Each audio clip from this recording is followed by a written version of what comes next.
अब मैं अपने अगले मुकर्रर मोहतरम जनाब चौधरी सज्जाद हुसैन चीमा साहब से मुल्तमिस हूँ कि वो आएँ और मुख्तसर तरीन वक्त में अपने ख्यालात का इज़हार फरमाएं। जनाब चौधरी सज्जाद हुसैन चीमा साहब।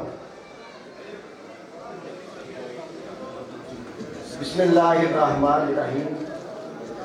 सबसे पहले तो मैं शुक्रिया अदा करना चाहूँगा जनाब अमजद सलीम भट्ट साहब का, जिन्होंने आज के इस जलसे का एहतमाम किया और बहुत ही खूबसूरत बना दिया।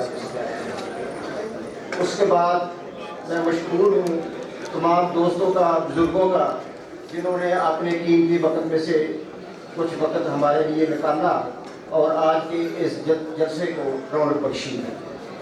तो बस मुख्तसर सी बात है कि तमाम जो अलमनसूरा के रिहायशी मेंबरान हैं उनसे गुजारिश है कि 9 फरवरी को फूल के निशान पे मोहर लगाकर तमाम एहतसाब को कामयाब करें और हमें खिदमत का मौका दें। शुक्रिया।